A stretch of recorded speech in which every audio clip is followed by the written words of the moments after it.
Bonsoir et bonjour, ça dépend de l'heure à laquelle vous nous suivez.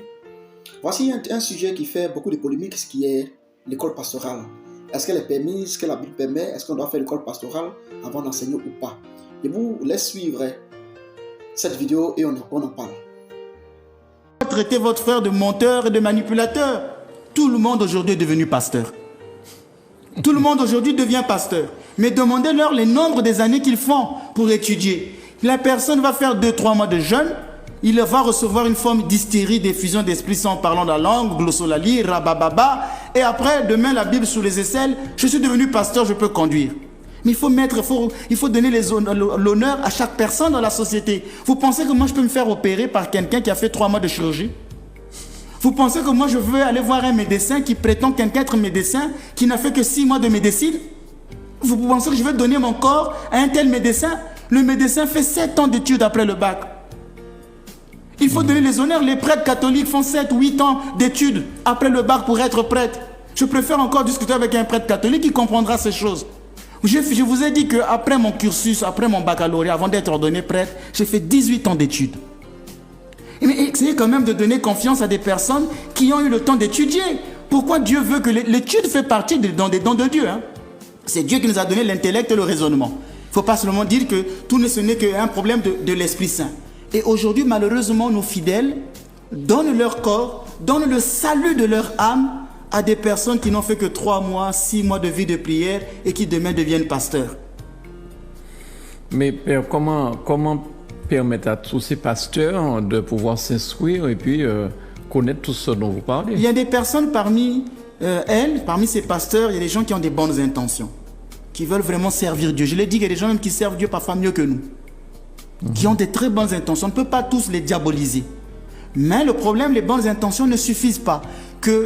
En matière de Bible, en matière de vie spirituelle, il faut être prudent parce qu'on peut conduire beaucoup de personnes en enfer.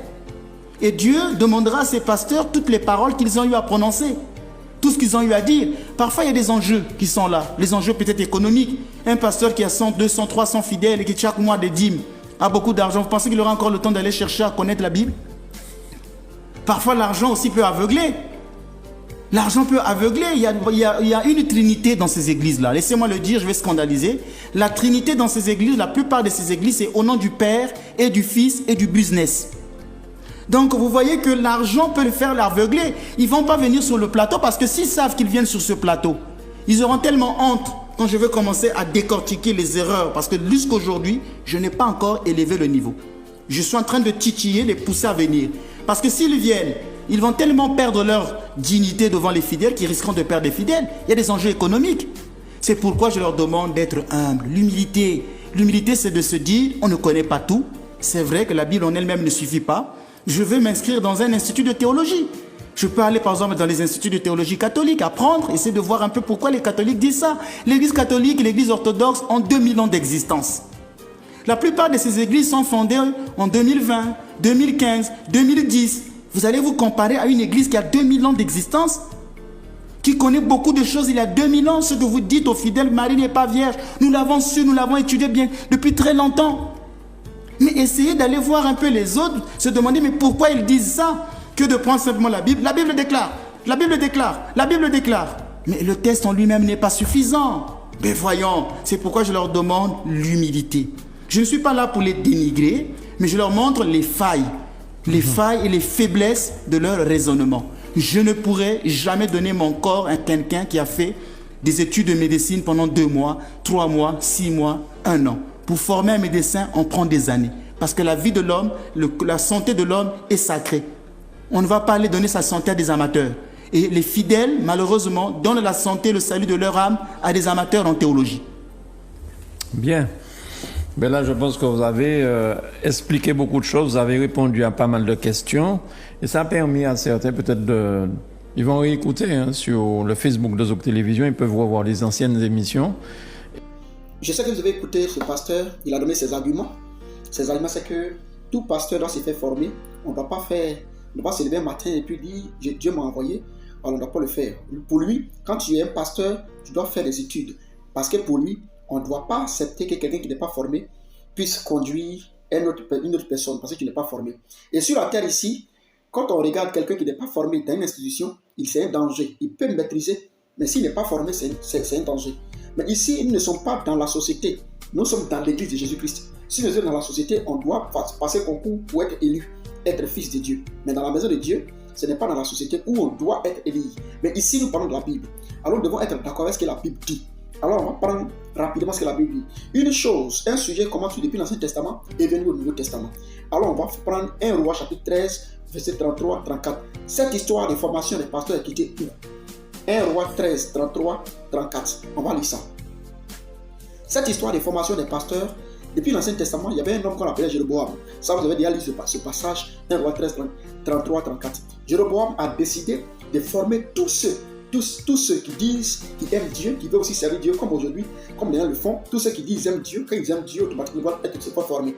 C'est Jéroboam qui a commencé ça. La Bible dit il a décidé de faire former tous ceux qui ont envie d'être prêtres, tous ceux qui ont envie d'être sacrificateurs, il te forme. Et la Bible, c'est des choses abominables devant Dieu. Dieu n'a pas accepté ça, c'est une chose abominable devant Dieu. Et qu'est-ce que Dieu a fait? Dieu a détruit toute sa maison. Alors la question qu'on se pose, d'ailleurs, avant que lui ne fasse rien de choses, comment les serviteurs de Dieu, les Lévites ont été choisis hier? Comment ils ont fait la formation? Est-ce qu'un prophète hier, depuis l'Ancien Testament, a suivi une école pastorale, a suivi quelque chose de formation pour être pasteur prophète? Qu'est-ce que la Bible dit de cela?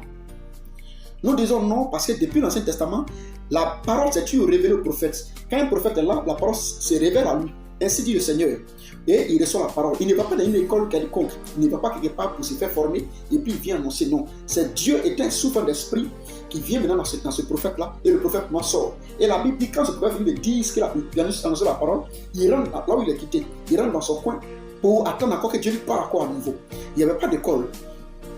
Pour certaines personnes qui me diront, il y a eu le cas de Samson qui était près d'Élie et autres. Samson était dans le temple, il devait servir dans le temple. Regardez, il était un surveillant, il était quelqu'un qui était près d'Élie. Vous voyez, Élie n'avait pas une école pour enseigner quelqu'un. Parce que quand la voix s'est révélée à Samson, il n'a pas dit voilà ce que Samson m'a révélé, voilà ce que Élie m'a révélé. Non, il a marché avec un homme de Dieu, il a de l'expérience. Il a de l'expérience, la vie, c'est ses expériences. Mais pour se faire former, pour annoncer la parole, attendre l'accord de cet homme de Dieu, bien un diplôme quelconque, non. Le même soir, le Saint-Esprit est venu à toi et puis à Samson pour l'appeler. Et son frère lui a dit, il faut le dire, me voici. Vous voyez? Donc, et c'est Dieu maintenant qui lui a donné la parole pour annoncer la parole. Voyez encore l'histoire de Moïse. Dans l'histoire de Moïse, qu'est-ce qui s'est passé? Moïse a dit, il ne sait pas parler. Dieu dit, je viens mettre mes paroles sur tes lèvres. Dans Jérémie aussi, Jérémie chapitre 1, verset 1 à 5, il dit, quand tu étais dans le ventre de ta mère, il avait déjà choisi un tel pasteur, un tel prophète des nations. Voici des trembles, tu vas te faire trembler, mais je mets mes paroles sur tes lèvres. Alors on comprend depuis l'Ancien Testament que les paroles de Dieu étaient déjà sur les lèvres de celui qui l'envoie. Pas besoin d'une école quelconque, moyennant d'argent. Mais aujourd'hui, qu'est-ce qui se passe? Les gens disent que les temps ont changé. Ce qui est hier, c'est vrai, ça doit être aujourd'hui, mais les temps ont changé, les époques diffèrent. Alors si les époques diffèrent, est-ce que la parole de Dieu change? Parce que la Bible dit, le ciel et la terre passeront, mais ses paroles resteront toujours. C'est pourquoi dans le livre de Éphésiens 19 à 20, il est dit de prêcher la doctrine des apôtres et des prophètes. Jésus-Christ dit dans Jean 16, 13 que l'Esprit Saint allait venir conduire ses apôtres dans toute la vérité. La question aussi est de savoir, au temps de Jésus appelé le Christ, dans quelle école il a formé ses apôtres? Dans quelle école il a formé, en moyennant d'argent, toutes ces personnes qui l'ont suivi, les 12 apôtres? Alors quand on regarde très bien, Jésus appelé le Christ au temps n'avait pas encore créé l'église. Non, il annonçait qu'il allait avoir son église dans Matthieu 16, 13. Mais il n'a pas commencé l'église pour avoir une école pastorale pour une église. Non, c'est le Saint-Esprit qui est descendu dans Actes chapitre 2 sur les apôtres. Et vous pouvez remarquer un verset qui le dit. Quand l'Esprit Saint est descendu, dans Acte 4, verset 13, vous allez voir que dans Acte 4, verset 13, les gens étaient étonnés de voir que le Pierre qui était là était un homme sans instruction.